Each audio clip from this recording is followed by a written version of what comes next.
Notre galerie se situe faubourg Saint-Honoré, plus précisément sur la place Beauvau, au plein cœur du marché de l'art parisien. Sur les 4 niveaux qui composent notre galerie, nous exposons un large choix d'artistes que nous avons sélectionnés avec le plus grand soin en fonction de notre goût, de nos connaissances et de notre sensibilité.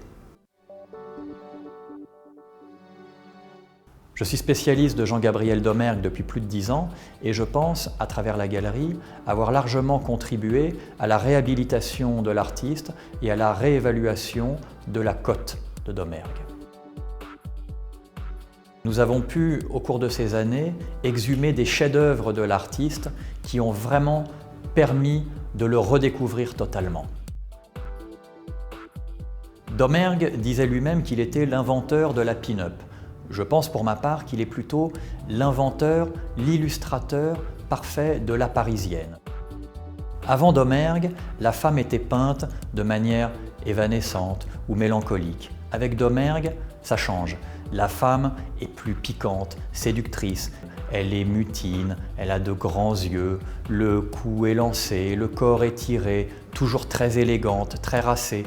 L'homme, derrière, est toujours suggéré, légèrement effacé, vraiment pour mettre en valeur la femme, qui est le sujet principal de Domergue.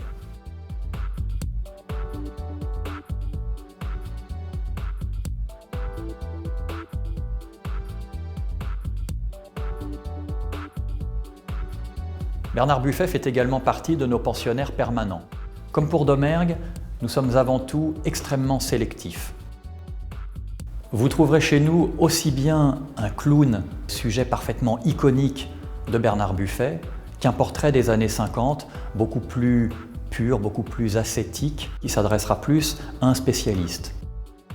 Le clown chez Buffet, c'est un peu la Marilyn de Warhol. La particularité des clowns est qu'ils sont généralement des autoportraits. Bernard Buffet se grimait lui-même et se peignait ensuite.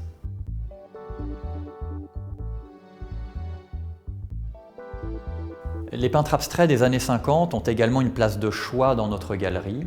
Je pense notamment à André Lanskoï, dont nous sommes extrêmement spécialistes et dont nous contribuons réellement à réhabiliter l'œuvre. C'est un peintre d'origine russe qui, aux côtés de Nicolas de Staël, a créé le mouvement de l'abstraction lyrique. Ces fonds noirs des années 50 expriment tout le mysticisme de l'artiste et le fatalisme de l'âme russe.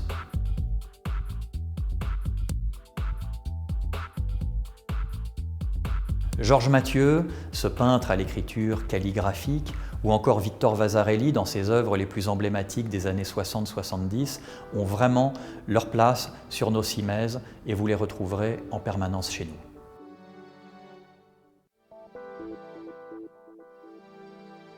Généralistes, nous le sommes également par goût. Il existe à la charnière des 19e et 20e siècles quantité de mouvements et d'artistes d'énormément de talent qu'il est difficile d'ignorer. Je pense notamment aux peintres romantiques, aux peintres néoclassiques ou aux orientalistes comme Étienne Dinet, Félix Ziem, Henri Pontois, des prés post-impressionnistes, français ou russes que nous affectionnons particulièrement.